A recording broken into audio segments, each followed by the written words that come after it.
2024 pour moi, c'est la première année où je n'ai pas eu de résolution pour une année. Mhm. D'habitude, j'essaye toujours d'avoir des résolutions avant que l'année commence. Et tu sais, avec les statistiques, beaucoup de gens abandonnent déjà leurs résolutions déjà au mois de janvier. Bon, je ne vais pas dire que moi j'atteignais toujours mes résolutions, mais il y a certaines de mes résolutions, arrivées à la fin de l'année, j'étais fier de dire, oh voilà, j'ai accompli ça, j'ai accompli ça. Mais cette année, je voulais un peu changer les choses. Je voulais voir si je peux aller dans une année sans pour autant avoir des résolutions et voir qu'est-ce que ça va faire. Qu'est-ce que tu penses de quoi? Des résolutions de nouvelles an? Moi, je ne crois pas aux résolutions.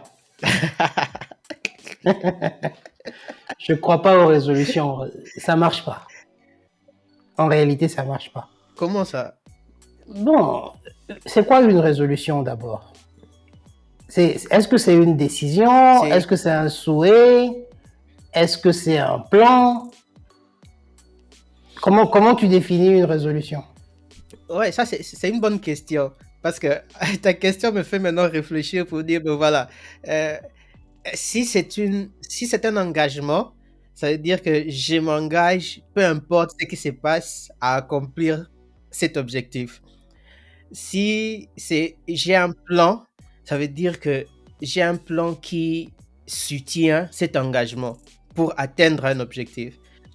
Mais tu veux dire que si j'ai dit c'est juste une résolution, c'est juste un souhait alors. C'est Je juste ne un sais souhait dans pas. ce sens. On a le Robert qui est là. On va lire. Ouais. On Ok, va lire la, vas-y. on va lire la définition d'une résolution pour ne pas être à côté de la plaque. Mhm. Alors, Ouais. une résolution, d'après le petit Robert, une résolution, c'est une petite seconde. Alors, une résolution, c'est bon, il y a beaucoup de définitions. Hein. Une transformation physique d'une substance qui se résout. Résolution de l'eau en vapeur. C'est une opération par laquelle l'esprit résout une difficulté ou un problème. Solution, la résolution d'une équation, blablabla. Bla bla. Alors, dans le cadre des résolutions qu'on fait chaque année, une résolution, c'est une décision volontaire arrêtée après délibération. Tu vois, une décision prise par une assemblée, voilà. Donc, on va prendre la décision volontaire arrêtée après délibération. Donc, dans le cadre de ce qu'on fait chaque année, c'est les décisions qu'on prend. Mais bon, on peut décider une chose et puis ne pas agir dessus. On peut décider d'arrêter Ouais. de fumer, mais continuer à fumer quand même.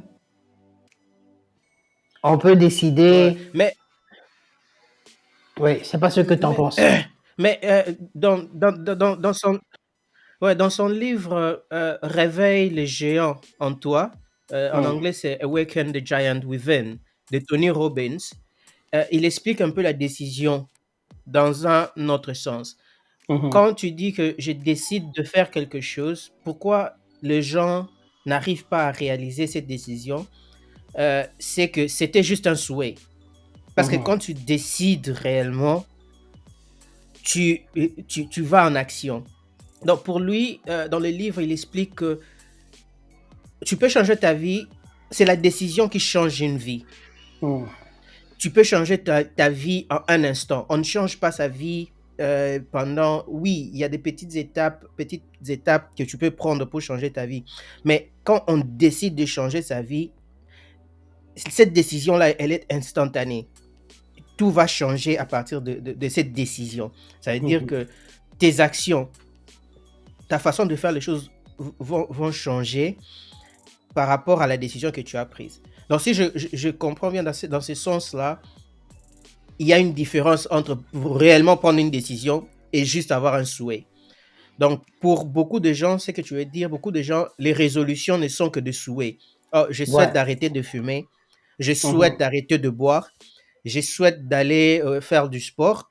je souhaite de perdre du poids, je souhaite d'avoir une bonne relation.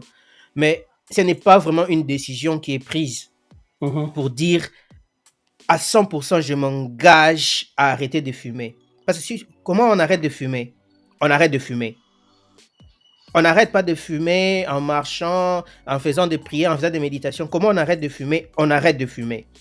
C'est Mhm. quand tu prends une décision, ça veut dire que tu ne mets plus une cigarette dans ta bouche. Tu vois? C'est donc dans ce sens-là que tu veux dire. Mais si tu ne crois pas aux résolutions, comment est-ce que tu abordes une année alors? Comment Non, est-ce que en fait, tu... euh, ouais. Si j'ai dit que je croyais pas aux résolutions, c'est en faisant allusion aux souhaits, tu vois, parce que les gens hum, prennent des résolutions qui n'en sont pas vraiment. C'est pas vraiment des hum, résolutions. Je me résous de faire ceci ou cela, c'est pas des résolutions. Moi je préfère dire carrément décision, prendre une décision et puis agir dessus. Parce que hum, la décision sans action, elle sert à rien. Il faut prendre une décision, mais aussi agir en conséquence. Donc moi, j'ai arrêté de faire des résolutions depuis très longtemps. J'ai opté pour la prise de décision, ce hum, que je décide pour ma vie, je décide de faire ceci, je décide de faire hum. cela, et puis j'agis en conséquence. Alors moi, je suis plutôt curieux de savoir pourquoi maintenant, pourquoi tu as décidé maintenant d'essayer de travailler sur ton année sans prendre de résolution. Pourquoi maintenant? Qu'est-ce qui a causé cette prise de conscience? Est-ce que c'est une prise de Hum, conscience? Est-ce que c'est une décision? On parle de décision encore. euh, je pense, bon, personnellement, je prépare toujours une année à partir du mois de novembre. Je Hmm. prépare pas mon année, l'année qui arrive au mois de décembre. C'est plutôt au mois de novembre que je prépare les objectifs pour l'année prochaine. Patati patata. Même si je n'atteins pas tous les objectifs, mais il y a certains que je réalise. Mais il y a une pression en fait. J'ai ressenti une pression de faire quelque chose. Disons par exemple, je me dis, bon, voilà, l'année qui commence, je vais gagner autant d'argent, Mhm. tu vois. Et quand tu entres dans cette année, tu as cette pression-là. Tu calcules déjà, oh voilà, le mois de janvier est déjà fini, je n'ai pas encore atteint ce que je dois atteindre au mois de Mhm. janvier pour Mhm. atteindre cet objectif-là. Et c'est cette pression-là, en fait, je me suis dit, bon, voilà, je vais essayer d'enlever cette pression. Ouais. Je me dis, bon, voilà, je n'ai pas des objectifs, mais je vais prendre un peu le sens inverse. C'est comme si je vais re-engineer something. Ça veut dire, pour atteindre un objectif, il y a les étapes à faire. Je ne vais pas me concentrer euh, à l'objectif final. Je veux me concentrer aux étapes. Je vais juste vraiment me focaliser sur les étapes. Ça Mhm. veut dire que si je dois, disons que si je veux être en bonne santé, je veux par exemple prendre du poids, je veux par exemple me muscler, patati patata, je sais que ça, ce n'est que l'objectif final. OK? Mais les étapes, c'est quoi? Les étapes, c'est bien manger et puis aller au sport presque Mhm. chaque jour. Alors je me dis, bon, voilà, et si on enlève l'objectif final, on se concentre juste sur les étapes. Ça veut dire aller au sport chaque jour. Ça veut dire prendre le jour chaque jour comme le jour arrive. Aller au sport chaque jour, bien manger chaque jour. C'est-à-dire que j'enlève juste the big picture. J'enlève Mhm. juste l'objectif final, me dire, bon voilà, je me concentre juste aux étapes. C'est ce que je fais cette année, en fait. J'ai Mhm. beaucoup d'objectifs, en fait, mais je ne vois pas l'image finale. Je ne vois pas l'objectif final, mais je me concentre juste aux étapes. Pour moi, c'est chaque jour, est-ce que j'ai lu un livre pendant 30 minutes? Check. Est-ce que j'ai pas ça sont est-ce que j'ai parlé par exemple à un inconnu ou j'ai été gentil envers quelqu'un? Check. Est-ce que j'ai bien mangé aujourd'hui? Check. Est-ce que je suis allé au sport aujourd'hui? Check.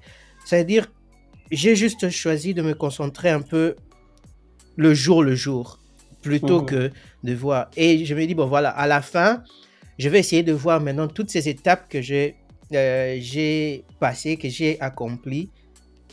Qu'est-ce que ça a apporté comme résultat?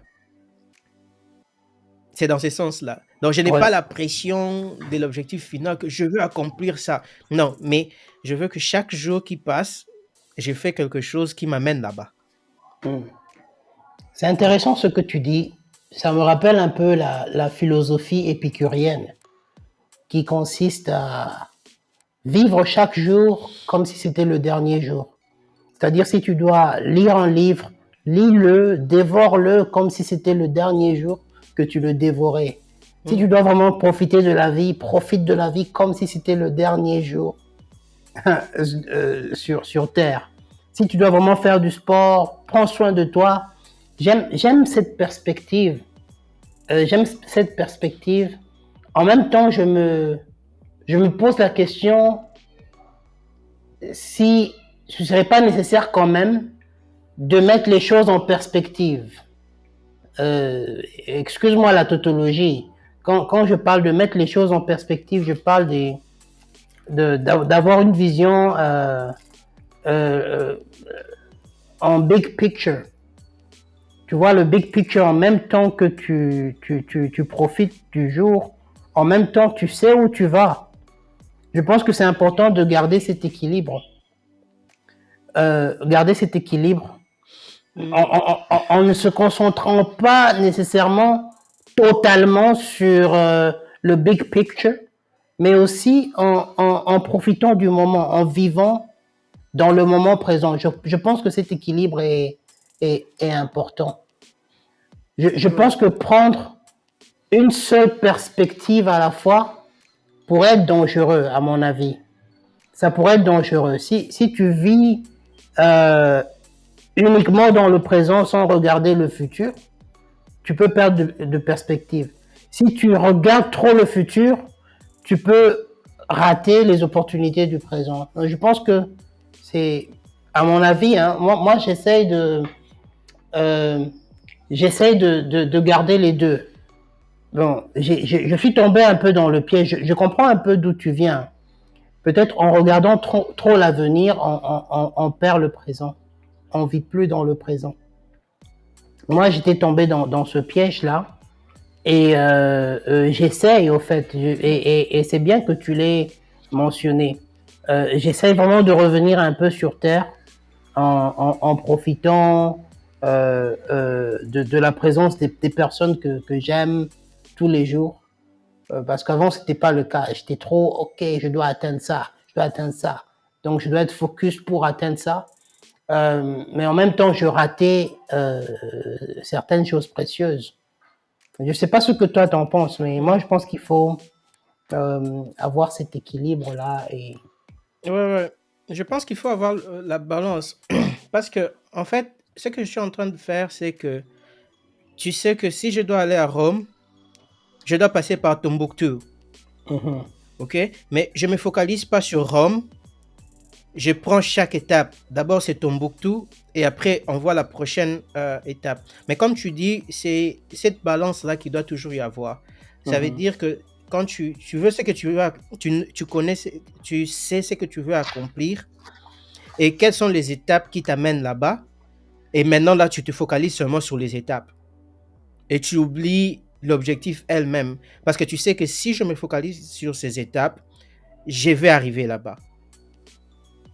Tu vois, c'est dans ce sens-là. ouais. Mais toi, personnellement, parlant de l'année passée, par exemple, quels sont les objectifs que tu t'étais fixés euh, qui ont fonctionné et ceux qui n'ont pas fonctionné? Et pourquoi? Qu'est-ce qui s'est passé? Tu as quelque chose que tu voulais accomplir l'année passée, mais tu n'as pas pu l'accomplir et pourquoi? Oui, hein, je me suis fixé beaucoup d'objectifs financiers, matériels, spirituels, physiques. Mais parlons d'objectifs physiques. Tu vois, quand tu te dis, par exemple, OK, je vais aller au sport 3 fois par semaine, Mhm, then life gets in the way. mhm, Et puis tu oublies, tu te dis, OK, mhm. je suis occupé. Il y a toujours des choses qui font que tu n'atteins pas l'objectif que tu t'es fixé. Par exemple, l'objectif physique, je voudrais être fit physiquement. Je ne l'ai pas atteint en 2023. Je voulais avoir plus de muscles. Mais bon, je l'ai fait de temps en temps, parfois de manière sporadique. Et ça, je ne l'ai pas atteint. Donc je me dis, bon, you know, prenons la vie comme elle vient. Donc quand on peut. En fait, je me suis rendu compte que l'une des raisons qui fait qu'on n'atteint pas nos objectifs, c'est que parfois ces objectifs ne sont pas réalistes. Ou peut-être qu'ils sont très, très ambitieux. Si tu te dis, par exemple, OK, à moins que tu sois un athlète professionnel, c'est difficile de vraiment tenir chaque jour, aller au sport chaque jour. Par exemple, à 5 heures du matin, tous les jours à 5 heures, tu dois être dans la salle de sport. C'est difficile de tenir ça, à moins que tu sois vraiment un athlète qui a un objectif de gagner un championnat, par exemple. Mais si tu es parmi les communs des mortels comme nous autres, bon, tu te dis, bon, je veux être en bonne santé. Si je fais le sport 1 fois, 2 fois par mois, par semaine, pardon, ça suffit. Donc, pour répondre à ta question, euh, l'un des objectifs que j'ai pas vraiment atteint, je pense que j'étais très ambitieux, c'est l'objectif d'avoir un certain corps, tu vois, à la fin de l'année 2023. Bon, il y a des objectifs financiers aussi que je me suis fixés qui, bon, je pense que je les ai atteints d'une certaine manière.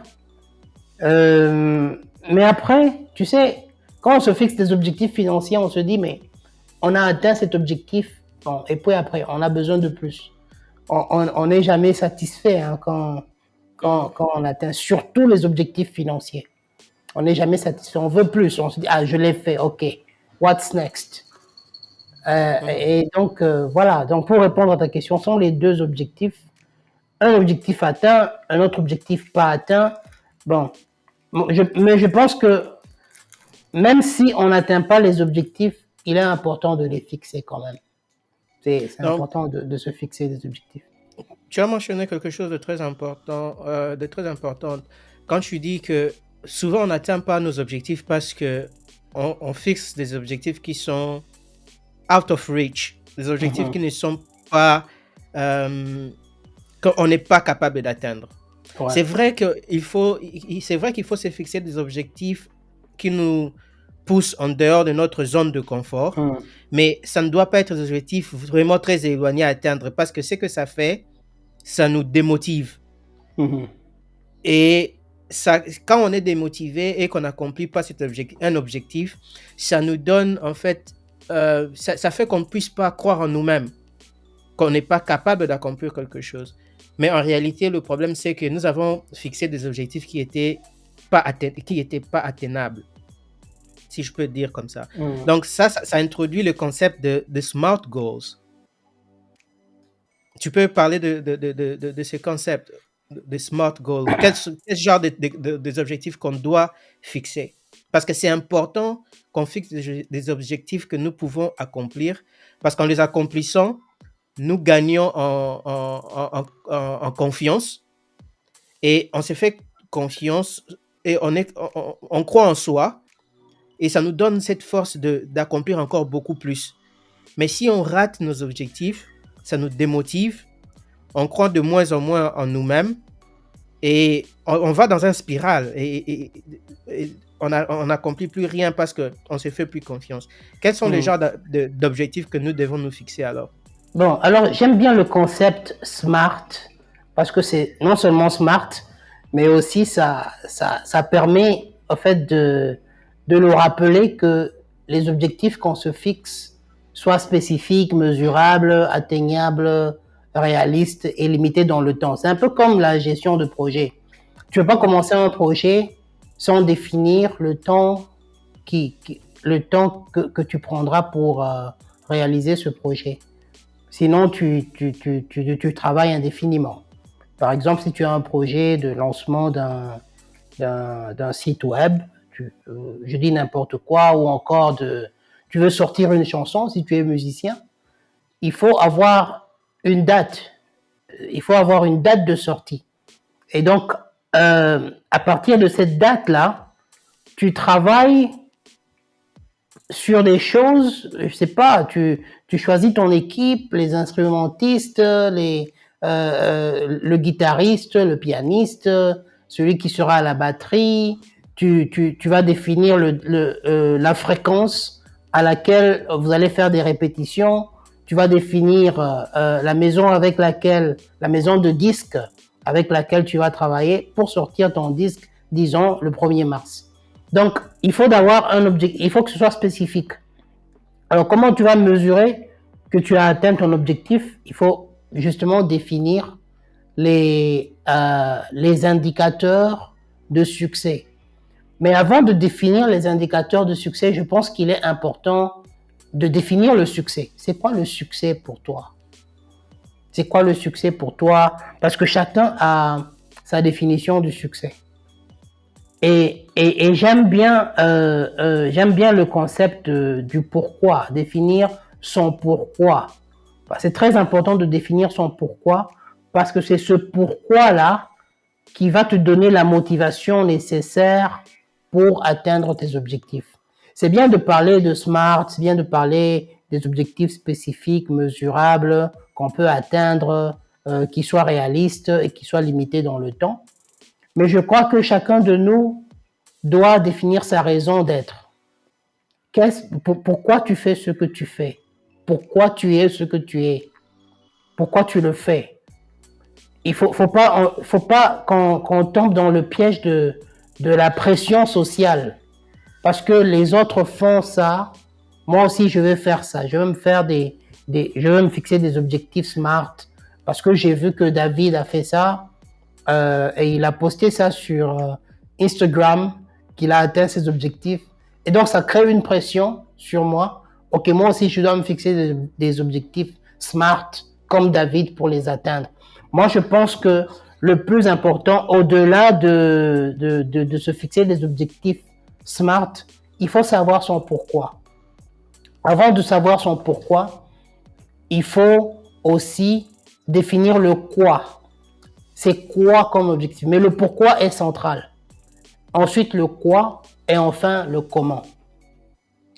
Le comment, c'est un peu la stratégie que tu vas mettre en place pour mettre tout ça en mouvement. Mais vraiment, le pourquoi, il est très important. Et je crois que c'est ce qui m'a manqué au début de ma carrière. C'était difficile. C'était pas très clair dans mon esprit, mon pourquoi. Pourquoi je suis là? Pourquoi j'ai choisi cette profession? Pourquoi je fais ce que je fais? Pourquoi j'interagis avec telle personne? Pourquoi j'écris ce que j'écris? C'est tout ça. Je crois que c'est vraiment central, c'est primordial pour moi en tout cas. Bon, les gens ne sont pas obligés de suivre ce que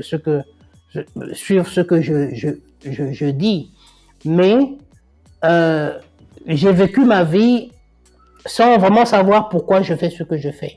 Par exemple, j'ai commencé ma carrière, je n'ai pas commencé en faisant ce que je fais aujourd'hui. Mais là où j'ai commencé, ça m'a permis à vraiment clarifier dans ma tête pourquoi je dois faire ce que je fais aujourd'hui. Donc c'est très important. Je sais que ça c'est un peu philosophique ce que j'explique, mais pour résumer, il faut savoir son pourquoi pour savoir le quoi. Et dans le quoi, c'est là qu'on définit les objectifs qui soient spécifiques. Le quoi doit être spécifique, le quoi doit être mesuré. La définition du succès doit être mesurée à travers des indicateurs du succès qui soient clairs. Et aussi, puisqu'on ne va pas vivre éternellement sur Terre, il faut que nos objectifs soient vraiment limités dans un temps donné. Par exemple, l'année, ou le semestre, ou le trimestre, ou encore la semaine, ou le mois.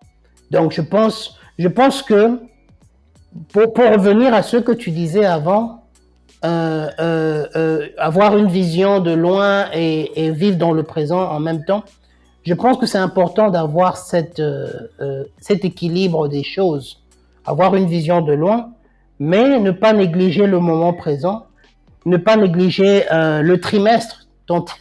Avant de penser à l'année, pense à ton trimestre. Qu'est-ce que tu fais dans ce trimestre? Et avant de penser à ton trimestre, pense à ton mois. Qu'est-ce que tu fais dans le mois? C'est quoi tes objectifs du mois? Et avant de penser au mois, il faut penser à la semaine. La semaine, qu'est-ce qu'on a prévu de faire cette semaine?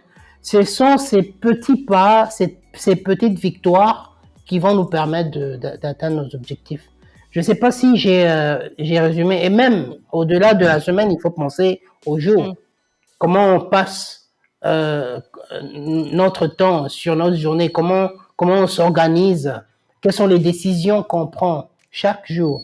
Parce que ce podcast qu'on fait aujourd'hui est le fruit d'une décision qu'on a prise. Donc, chaque jour qui passe, il y a de milliers de décisions qui traversent nos têtes.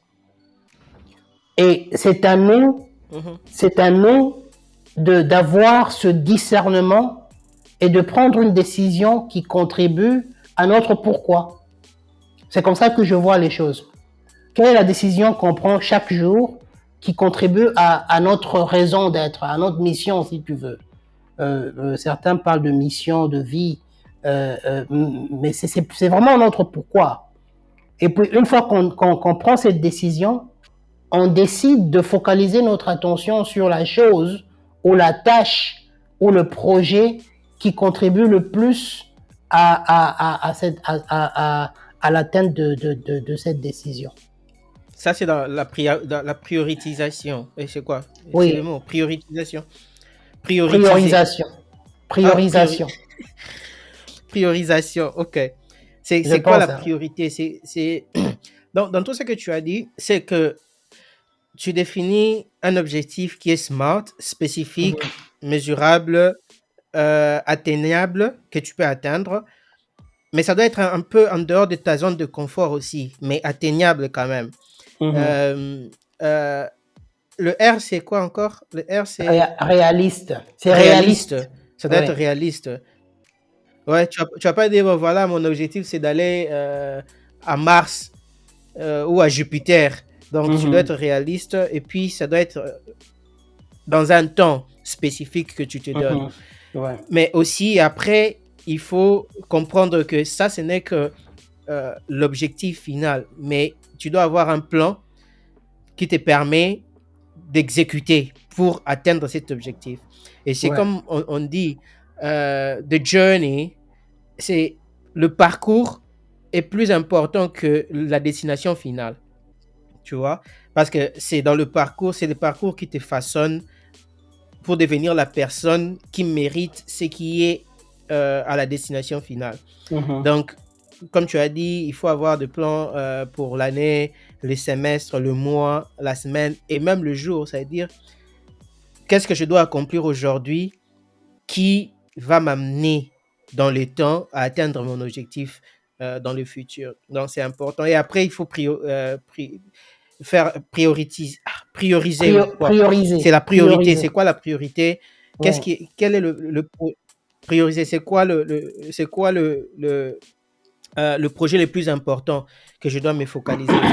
Tu vois? Et voilà. Mais tout ça appelle encore à une chose très importante. C'est la motivation. La motivation.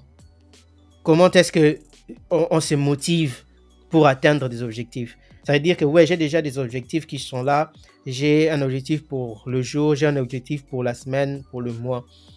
Mais comment est-ce que... Parce que les gens abandonnent déjà leurs résolutions au mois de janvier. Mais qu'est-ce qu'on a besoin? Qu'est-ce qui doit nous motiver pour continuer? Quelle est cette motivation dont on a besoin pour atteindre nos objectifs? Qu'est-ce que tu penses? Je vais essayer de répondre à ta question en te posant une question. Pourquoi on fait ce podcast? Ouais, là, ça revient à la question du pourquoi. Ça veut dire que si tu définis ton pourquoi, c'est comme tu as dit avant. Si tu définis Ouais. pourquoi tu as choisi une carrière, pourquoi tu Mhm. interagis, pourquoi tu as choisi cette compagnie, pourquoi. Donc, si ton pourquoi est plus important, ça va pousser à ta motivation. C'est ça que tu veux Ouais. dire? Oui, c'est ça que je veux dire. Je pense qu'il faut d'abord non seulement avoir une idée sur son pourquoi, mais aussi le définir en termes de valeur. Parce que si on arrive à identifier ce pourquoi on fait ce qu'on fait, je crois que ça touche un peu à nos valeurs, ce qui est vraiment important pour nous. Si une chose est vraiment importante pour nous, on aura la motivation nécessaire pour l'obtenir. Si c'est vraiment important, si ça touche directement à nos valeurs personnelles, on aura la motivation. On va trouver en nous la force nécessaire pour mettre des choses en mouvement pour atteindre cet objectif. Par exemple, chacun a ses valeurs. Hein. Il y a certains qui ont comme valeur le service, par exemple. D'autres ont comme valeur la solidarité. D'autres ont comme valeur, je sais pas, le partage. D'autres ont comme valeur la famille. Il y a plein de valeurs que les gens peuvent se définir. Quelqu'un qui a, par exemple, comme valeur la famille. On va prendre un exemple simple. Tu as comme valeur la famille et puis on te propose d'aller travailler en Afghanistan. Loin de ta famille, on te donne $1 million par mois. Mais tu ne dois pas contacter ta famille. Tu dois rester enfermé dans un conteneur et tu n'appelles pas ta femme, tu n'appelles pas tes enfants. Je ne pense pas que cette personne-là sera en paix avec elle-même. Je ne pense pas même si elle atteint des millions de dollars dans son compte, si sa valeur principale est la famille, je ne pense pas que le montant d'argent qu'elle va obtenir va l'aider à être heureuse. Parce qu'en fin de compte, chacun cherche à être heureux, quels que soient les objectifs qu'on se fixe. On se fixe des objectifs SMART, mais en fin de compte, on veut être heureux. Et notre bonheur dépend de nos valeurs aussi, dépend de ce à quoi on attache de l'importance. Donc, tout ce qu'on fait dans la vie contribue à ce bonheur-là. Et je pense que le pourquoi définit le niveau de motivation qu'on a. Le pourquoi est très important parce que ça, si on dit toujours, si ton pourquoi est plus fort, tu as la motivation pour atteindre ton quoi. Ok? Parce que c'est comme l'exemple que tu as donné. Si par exemple, beaucoup de gens se disent, oh, ben, j'ai pas la motivation ou j'ai perds la motivation. Mais il y a un concept qui dit que la discipline est plus importante que la motivation. Ok? Disons que parfois on se dit, bon, je me réveille le matin, mon objectif c'est d'aller faire du sport 3 fois par semaine. Mais je me réveille le matin, je sens pas la motivation pour aller. Ok? Mais donc, pourquoi, par exemple, c'est que je veux perdre du poids, par exemple, je veux perdre du poids pour être en bonne santé, pour vivre longtemps pour mes enfants. Ok? Ça, c'est ton pourquoi. Voilà. Ton pourquoi. Et vivre longtemps te donne cette motivation d'aller faire du sport parce que tu veux être en bonne santé et voir tes enfants grandir. Ouais. Mais tu te réveilles le matin, tu n'as pas la motivation pour aller faire du sport. Mais il y a ce concept qui dit que la discipline est plus importante que la motivation. Ça veut dire, c'est quoi la discipline? Ça veut dire, peu importe mon pourquoi, peu importe comment je me sens, ça veut dire que si j'ai décidé d'accomplir quelque chose, je veux le faire, peu importe comment je me sens. Ça, c'est la discipline. Ça veut dire, même si je me réveille le matin, je sens que je n'ai pas la motivation, c'est plutôt la discipline qui nous permet d'accomplir de grandes choses. C'est pas vraiment la motivation. Parce que la motivation, on peut le perdre à tout moment. Ouais. La discipline, c'est que peu importe comment je me sens, peu importe ce qui se passe, Si je m'étais dit que je dois accomplir quelque chose, si je m'étais dit que je dois faire quelque chose, je veux le faire. Peu importe la situation, peu importe comment je me sens. Et la discipline est plus importante que la motivation. Et qu'est-ce que tu en penses? Qu'est-ce que tu penses de ces concepts? Oui, moi je pense que la discipline est très importante parce que ça crée une cadence. Parce qu'on n'a pas, quand on n'a pas une certaine cadence, on aura moins de résultats. Euh, la discipline est très importante dans le sens où elle nous permet de créer un certain rythme, une certaine routine. Parce que plus on fait les choses, plus notre corps s'habitue et c'est plus une habitude, mais c'est devenu une nature. Donc la discipline permet de transformer l'habitude en nature.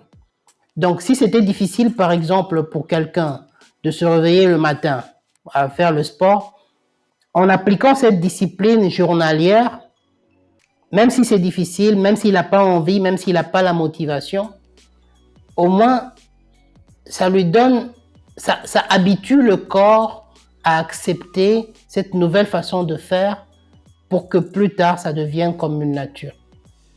Les athlètes disciplinés, c'est pas venu du jour au lendemain. Mhm. Les athlètes disciplinés se sont donné justement cette discipline et avec le temps, c'est devenu une seconde nature.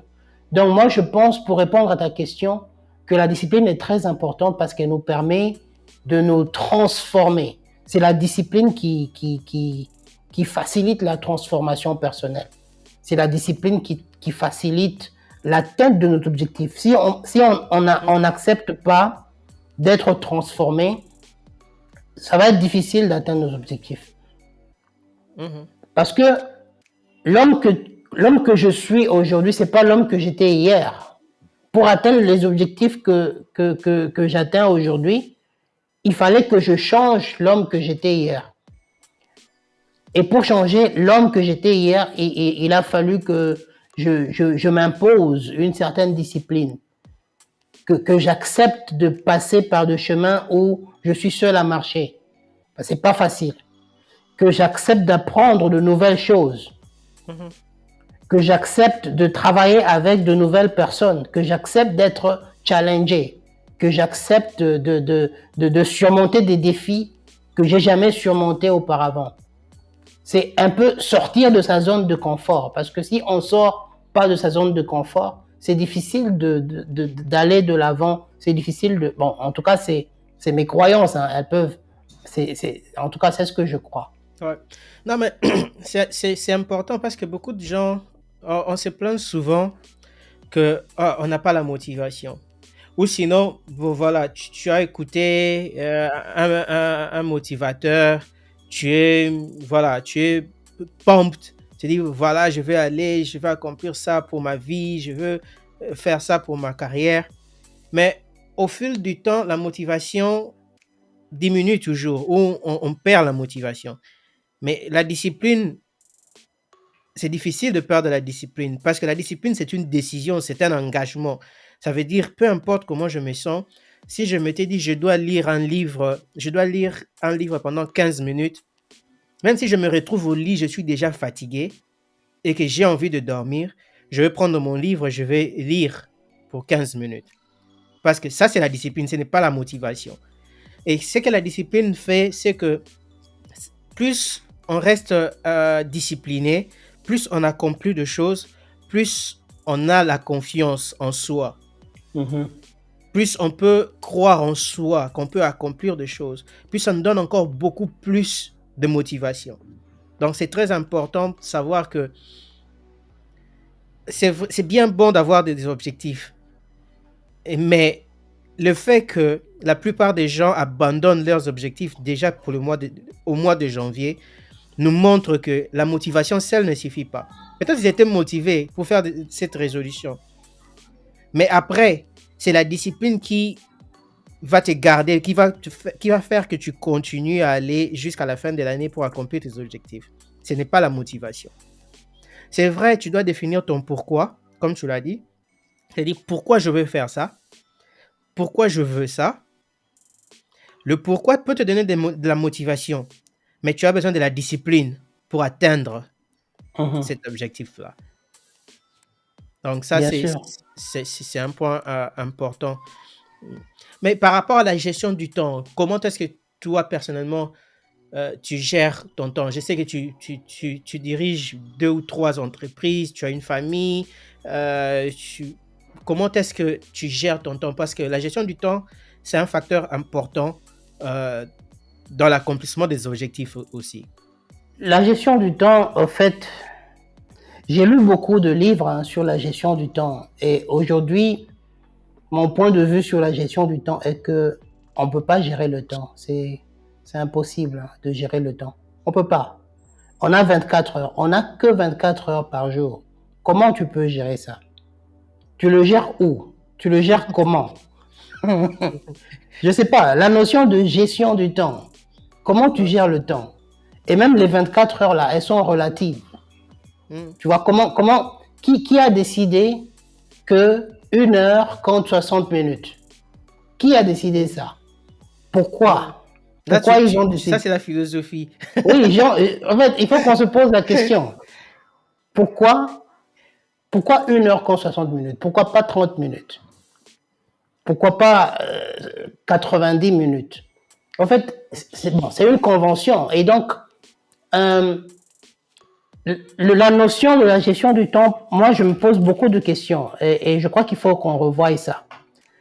Moi, aujourd'hui, ma vision sur la gestion du temps, entre guillemets, c'est qu'il faut savoir se gérer soi-même. La gestion du temps, en réalité, c'est vraiment la gestion de soi-même. Comment tu te gères? Quelles sont les décisions que tu prends tous les jours? Sur quoi tu focalises ton attention? Et comment tu produis de l'énergie pour atteindre tes objectifs? Tu vois. Donc, il y a 3 choses. Les décisions que tu prends, ce sur quoi tu focalises ton attention et tes sources d'énergie. Parce qu'on a besoin d'énergie pour faire tout ce qu'on fait. On a besoin de décider et on a besoin d'être focus. Si on est d'accord que voilà, on n'a que 24 heures, qu'est-ce qu'on décide de faire on peut décider de faire plein de choses. Imagine, tu te réveilles le matin, la première chose, tu vas sur Facebook, par exemple, tu regardes plein de choses, plein de notifications. Il y a telle personne qui te propose une formation sur le marketing digital, telle autre personne a posté une vidéo marrante, telle autre personne a fait une danse qui te fait rire. Sans que tu le saches, tu peux passer 2 heures de ton temps en train de regarder tout ça. C'est les notifications qui te suggèrent des décisions. Donc, quelle est la décision que tu prends face à tout ça? Maintenant, si tu n'as pas pris une décision au départ, tu risques de te perdre dans tout ce méandre d'informations. Et aujourd'hui, on est dans une ère où il y a beaucoup d'informations qui nous viennent. Et en même temps, il y a beaucoup de décisions qu'on doit prendre face à toutes ces informations. Et donc, moi, je pense que la gestion du temps, c'est d'abord la gestion des décisions. Comment tu gères tes décisions? Combien de décisions tu prends en une journée? Mais il faut que ces décisions contribuent à tes objectifs. Et aussi l'attention. Encore une fois, l'attention, s'il y a une chose qui est en danger aujourd'hui, c'est notre capacité de nous focaliser sur une chose à la fois. Encore une fois, le flux d'informations qui viennent vers nous, les notifications des réseaux sociaux, les appels téléphoniques, beaucoup de choses au fait autour de nous nous distraient un peu et on doit vraiment décider de focaliser notre attention sur quelque chose. Là, par exemple, on s'est focalisé sur ce podcast parce qu'on sait que c'est important pour nous d'avoir cette conversation. Et puis la troisième chose, pour moi, et c'est pas moi qui l'ai inventé, hein, c'est des gens qui ont fait des recherches et qui sont arrivés à cette conclusion. La troisième chose, c'est nos sources d'énergie. Comment on gère l'énergie qui nous permet d'avancer dans la vie? Parce qu'on a besoin d'énergie. Si on n'a pas d'énergie, on ne peut pas décider. Si on n'a pas d'énergie, on ne peut pas être focus. Imagine quelqu'un qui a faim, il va décider comment? Quelqu'un qui a faim ou qui a passé 7 jours sans manger ni boire. Comment il va décider? Est-ce qu'il sera focus?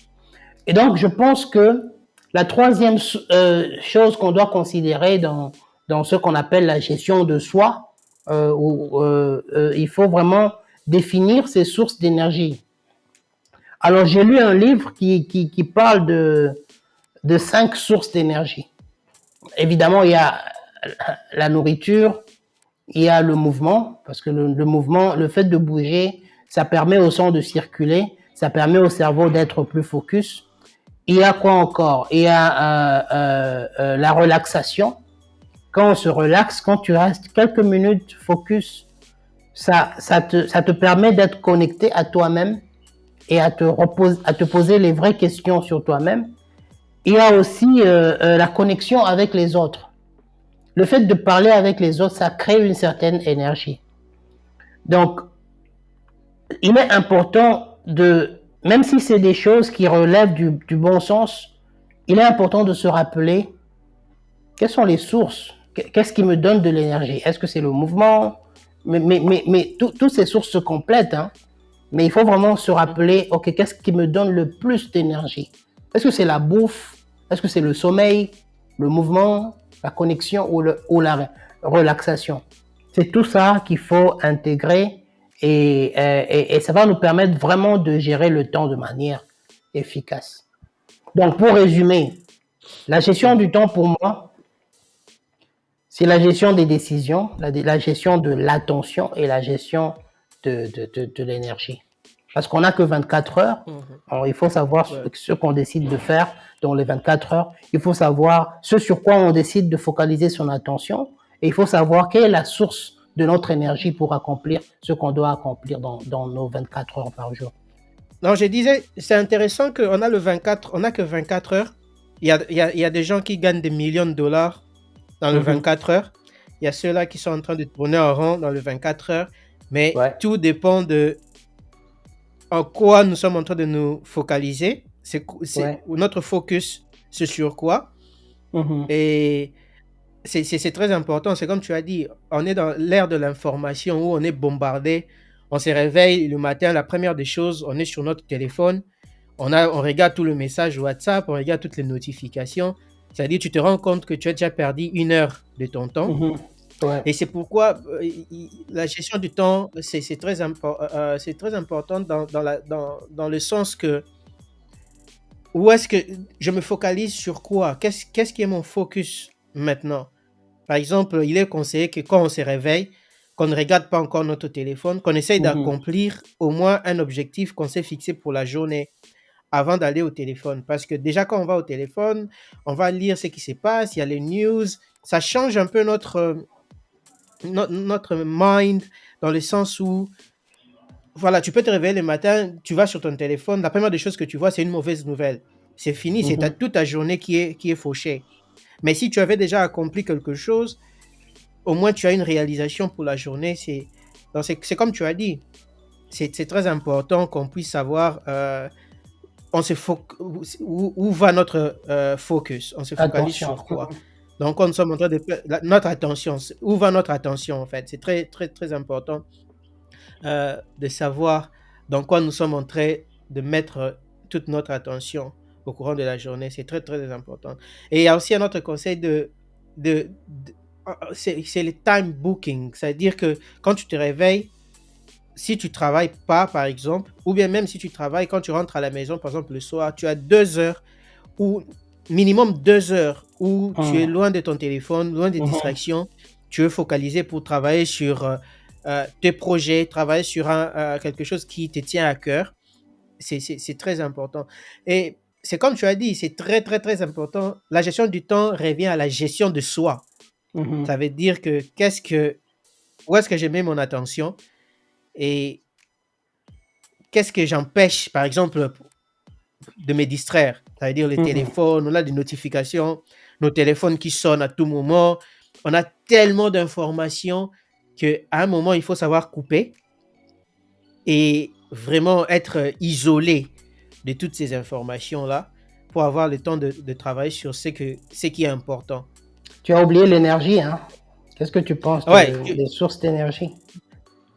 ouais, du côté de l'énergie, je vais beaucoup plus parler de energy vampires. Mhm. C'est les vampires d'énergie. Ça veut Oui. dire beaucoup plus les personnes, parce qu'on n'a pas, notre énergie n'est pas illimitée, comme tu as dit. Ça veut dire que, mais nous nous exposons souvent à ces vampires d'énergie. Quels sont ces vampires d'énergie? Ce sont toutes ces personnes qui sucent notre énergie pour rien. Mhm. Tu vois? Ça veut dire tous ces gens qui amènent le drame, tous ces gens qui amènent des mauvaises nouvelles, tous ces gens qui sont toujours négatifs tout autour de nous. Tu Ah vois, oui, ça peut hein? être les membres de famille, ça peut être les amis, Ah, ça peut être...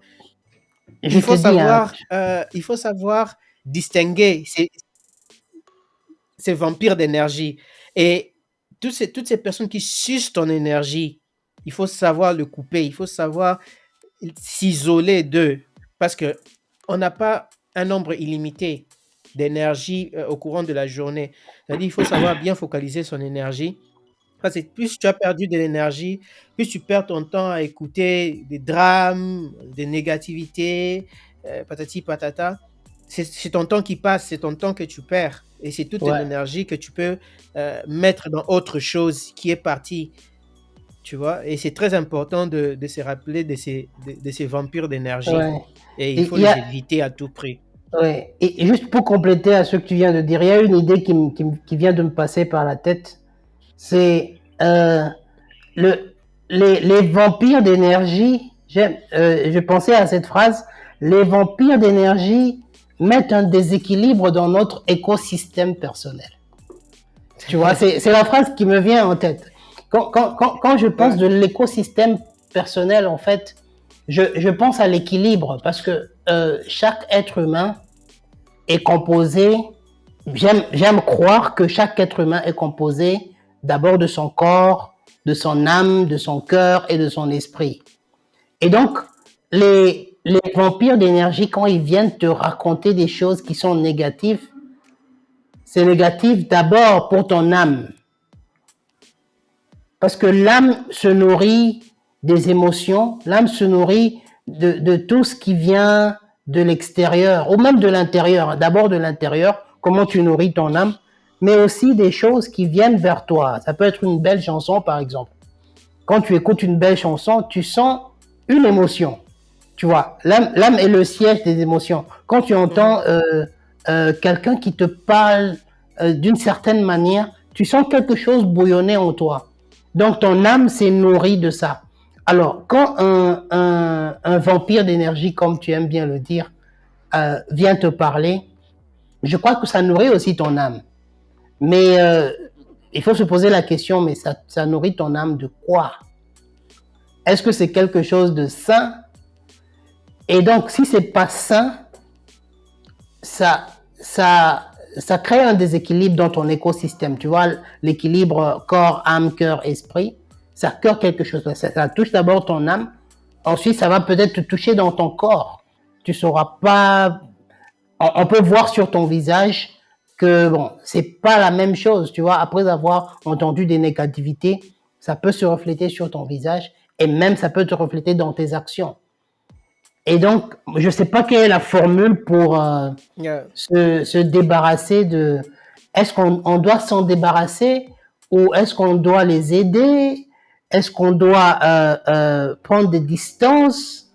C'est un peu difficile, surtout, je sais pas, imagine, c'est quelqu'un avec qui tu vis, par exemple, ou quelqu'un de ta famille, ou un ami très proche. Comment tu gères? Est-ce que ça t'est déjà arrivé?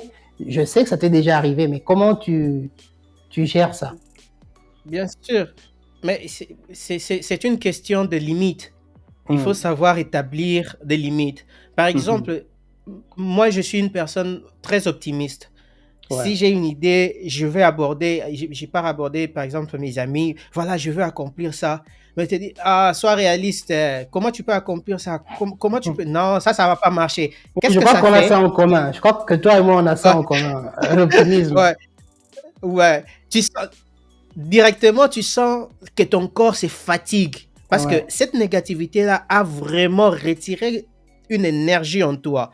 Parce ouais. que j'avais cette énergie, je veux accomplir ça, je veux accomplir ce projet, ça va rapporter des millions, ça va faire ceci, ça va faire cela. Et il y a quelqu'un qui te ramène sur terre, tu vois. Et ce que ça fait, c'est ça te tue en fait, ça te tue Mhm, intérieurement. Ça prend ton énergie. Et moi, ce que je fais, c'est toujours, ceux qui sont tout autour de moi, ma famille, mes amis qui sont très proches, savent déjà. Et je l'ai dit même à ma mère, parce que ma mère, c'est la première personne qui investit toujours dans mes projets, tu vois. Mais elle avait l'habitude de me ramener toujours sur terre. Pourquoi? Non, ça va pas marcher. Mais maman, à chaque fois que tu fais ça, voilà ce que ça me fait. À chaque fois que je viens avec un projet, à chaque fois que je dis quelque chose, voilà ce que ça me fait. Je préfère que si tu ne vas pas me soutenir, au moins ne me décourage pas. mhm. Et ça, c'est quelque chose que j'ai fait. Ce sont des limites que j'essaie de mettre même avec mes amis. Ça veut dire, ils savent. Même si je te dis que je veux aller à la Lune demain, pose-moi juste la question, comment tu penses le faire? Ne me dis pas, c'est impossible. Parce que ce que ça va faire, c'est que je veux commencer à t'éviter. Tu vois? Ouais. Je veux commencer à t'éviter parce que pour moi, tu suces mon énergie. Parce que j'ai envie des gens, même si je vais aller me cracher, mais laisse-moi quand même rêver, tu vois.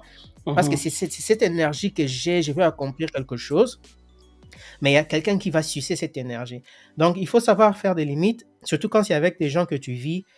Ils doivent comprendre la personne que tu es d'abord, tu vois. Et puis, tu dois toujours t'entourer des gens qui peuvent te soutenir, des gens qui peuvent t'encourager, parce que mhm. on a toujours besoin de ça. Des gens qui t'encouragent, ce sont des gens qui te donnent de l'énergie, tu Ouais. vois.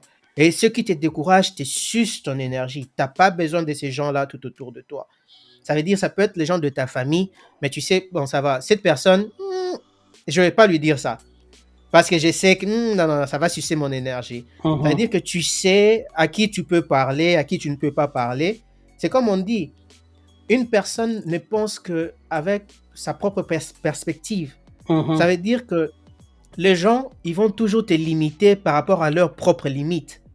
Ouais. Tu vois, quand tu prends quelqu'un comme Elon Musk, par exemple, la plupart des choses qu'il a accomplies, personne ne les a accomplies avant lui.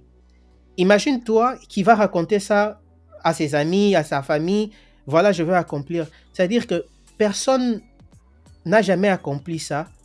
Et la première des choses, ils vont voir que c'est impossible. Mais imagine-toi qu'il était entouré de ces gens qui vont sucer son énergie. Il va rien accomplir. Ouais, Mais il ça a c'est vrai. accompli des choses que personne n'avait accomplies avant.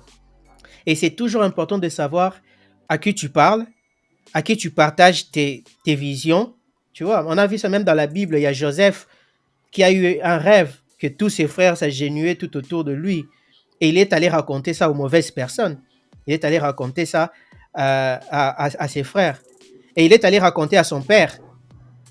Tu vois, même son père s'était dit, mais comment est-ce que moi, je veux m'agenouiller devant toi? Mais à la fin, tous ces gens-là se sont agenouillés devant lui. Ouais. Tu vois, c'est important de savoir à qui est-ce que tu racontes tes rêves, parce qu'il y a ceux-là qui sucent ton énergie et il y a ceux-là qui te poussent. Et Mhm. donc, c'est très important de mettre ces limites-là. Ouais. Mettre ses limites, c'est très important, c'est bien noté. Qu'est-ce que tu penses de ceux qui s'invitent dans ta vie, mais qui sont en réalité des... Bon, tu le discernes après, hein, qui sont Mhm. en réalité des vampires d'énergie, des gens qui s'invitent. Je donne un exemple, hein, tu es en train de travailler ou tu fais quelque chose, et puis comme par hasard, quelqu'un qui vient, qui débarque comme ça. Comment tu gères ça? Il débarque, il fait quoi? Non, il commence à te raconter sa vie. Il y a des gens comme ça, hein, ils viennent, ils débarquent dans ta vie et puis ils se rendent même pas compte, hein. En fait, c'est ça qui est pire, hein. Il y a des gens qui prennent même pas conscience qu'ils sont en train de bouffer ton temps. Ils prennent pas conscience du fait que ce que tu lui racontes, ça t'apporte rien en réalité.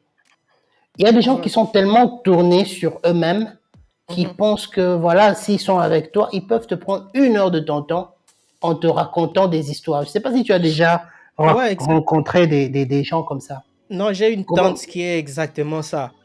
J'ai une tante qui est exactement ça, qui va venir te raconter tous ces problèmes et tu te sens que tu perds de l'énergie juste en l'écoutant. Tu perds de l'énergie. Mais en premier lieu, étant que nous sommes toujours humains, en Mhm, premier lieu, tu essaies toujours d'aider, de conseiller. Mais je sais que je fais toujours, j'essaye de trouver une raison de m'en aller, de sortir de la conversation. Parce que mon énergie est plus importante que ton problème. Parce que j'ai mes mhm. problèmes à moi aussi. Et ça veut dire que je vais t'écouter, je vais essayer de t'aider, de te donner des conseils, de te soutenir autant que je peux, sans pour autant m'affecter moi-même. Parce que aussitôt que tu commences à m'affecter moi, je commence à perdre mon énergie, je commence à devenir négatif. Ça veut dire que je ne peux pas me perdre moi en essayant de te sauver, toi. Tu Ouais. comprends? C'est très important de savoir que dans le processus pour te sauver, toi, je ne peux pas me perdre moi-même. Dès que je Mhm, sens que je commence à me perdre moi-même, je vais essayer de sortir de cette conversation, je vais essayer de sortir d'une façon ou d'une autre, aller faire mhm. autre chose, Ouais. sans pour autant te blesser, mais je vais t'écouter, te soutenir autant que je peux, sans pour autant me perdre moi-même dans le process. Ouais, c'est vraiment une décision difficile parfois à prendre, hein. Ouais. Parce que, bon, c'est vrai, Non, tu as c'est besoin de difficile quand moi. ce sont des gens qu'on aime. Oui, quand ce sont des gens proches, surtout. Ouais. Et imagine que c'est ta femme, par exemple. Bon, c'est pas le cas pour ma femme, hein. Imagine que ce soit quelqu'un comme ta femme. C'est pas le cas pour ta femme non plus, j'imagine. Bon, maintenant, imagine un Non. couple où c'est ta femme ou ton mari qui te suce l'énergie que tu as. C'est quand même difficile à gérer. C'est quand même difficile à gérer parce Non, que mais écoute, il faut s'aimer suffisamment soi-même pour prendre du ouais, recul, comme tu le dis. Il faut avoir suffisamment d'amour propre, prendre du recul ouais. et avoir assez de courage. Je crois qu'il faut du courage. En même, il faut avoir du courage et de la considération en même temps. Tu vois, parce que c'est quelqu'un Ouais. qui est proche. Et donc, Non, c'est là que tu... ça change la donne, en fait. Ouais, Ça change la donne. Parce que quand c'est votre partenaire, ça ouais. change la donne. Parce que les femmes, normalement, sont des êtres émotionnels. Et Mhm, les hommes, ce sont des êtres logiques. Ça veut dire que le deux, quand il s'agit de raconter le problème, ça ne marche pas, les deux, parce que l'un est logique, l'autre est émotionnel. La femme, quand elle te raconte ses problèmes, c'est pas pour que tu puisses trouver des solutions. Mais l'homme étant logique, ça veut dire que quand on me raconte un problème, automatiquement, c'est les solutions qui passent dans ma tête. Parce que mhm, je suis un mhm. être logique. Ouais. J'essaye de résoudre le problème. Mais pour une femme, c'est pas le cas. Pour une femme, c'est comme ça qu'elle trouve le soutien dont elle a besoin de son partenaire. C'est juste l'écouter. Elle te demande rien de tout, rien du tout. C'est Mhm. juste l'écouter. Tu vois? Et elle n'a pas besoin nécessairement de tes conseils. Si elle ne te le demande pas, elle ne te le demande pas explicitement, Ouais. tu vois. Mais nous, étant un homme, tu veux tout le temps donner des conseils, tu veux tout le temps fixer des choses. Disons qu'elle vient, elle te raconte, par exemple, ce qui se passe au boulot. Voilà, il y a cette personne qui est en train de me compliquer la tâche au boulot, qui est en train de me mettre de frein, patati, patata. Elle n'a pas besoin que tu lui dises, bon, ça va, il faut que tu commences à l'éviter. Non, c'est pas ça dont elle a besoin. Elle a juste besoin de ton soutien, tu vois. Dire par exemple, ah voilà, oh non, non, non, non, c'est pas une bonne chose. Oh, vraiment, ma chérie. Voilà, pendant quoi tu es en train de passer. Oh, je suis vraiment désolé que ça t'arrive. Elle a juste besoin de ce soutien-là, tu vois. Mais nous, étant comme, on veut toujours fixer. Si tu lis les livres, les hommes viennent de Mars, les femmes viennent de Vénus. C'est un livre que je conseille normalement à mes amis qui sont en relation et patati patata. Parce que ça te permet en fait de comprendre cette différence qu'on a entre les hommes et les femmes. Ça te permet de bien gérer l'interaction. Donc c'est comme tu dis, quand il s'agit de ton partenaire, il faut être ouvert, il faut soutenir ton partenaire. C'est la Mhm. raison pour laquelle vous êtes ensemble. Tu es Ouais. obligé de l'écouter. Tu es obligé, même si ça te suce de l'énergie, c'est ton partenaire, qu'est-ce que tu vas faire? tu vas pas la rejeter ou le rejeter. Tu es obligé parce que tu es son support, tu vois. Il y a des choses Mhm. que cette personne ne peut pas dire à d'autres personnes. Toi, tu es la seule personne où cette personne peut tout dire. Donc, c'est pourquoi on entre dans des relations. C'est pas juste pour notre propre bien, mais c'est Mhm. pour soutenir les autres. Mais Ouais. dans les cas où c'est pas vraiment directement votre partenaire, ou c'est pas directement votre enfant, et c'est par exemple un membre de la famille ou des amis, c'est à ce moment-là qu'il faut toujours avoir des limites. Voilà, je dois sortir de cette conversation. Voilà, j'ai essayé de t'aider, mais je vois que ça marche pas. Tu commences à m'affecter maintenant, donc je vais essayer d'éviter. Mais quand c'est votre partenaire ou c'est votre enfant, c'est votre responsabilité d'écouter. C'est votre travail. Mhm. Ouais.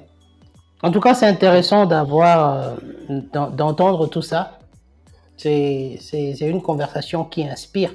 J'espère que ça va inspirer aussi ceux qui nous écoutent, hein. Euh, Yeah, donc, yeah, ça, je crois. Donc voilà, c'est tout ce qu'on avait à dire. On voulait beaucoup plus parler des objectifs, pourquoi les gens euh, n'atteignent pas leurs objectifs fixés pour les années et comment faire pour que les objectifs qu'on se fixe, on puisse les atteindre. Donc mhm. voilà, je ne sais pas si tu as autre chose à dire. Oui, c'est vraiment ça, hein. Il faut se fixer des objectifs, mais n'oubliez pas de vivre. Ne vous perdez pas dans l'avenir. Vivez votre présent tout en pensant à l'avenir. C'est très important d'avoir cet équilibre. Et voilà, n'oubliez pas votre pourquoi. Yeah.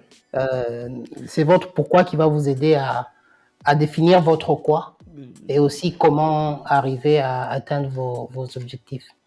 Donc, c'est ça. C'est ce que j'avais à D'accord. ajouter. Merci beaucoup, Jean-Marc, et à la prochaine. Merci David, ça a été une conversation intéressante. Ok, à la prochaine. Ok.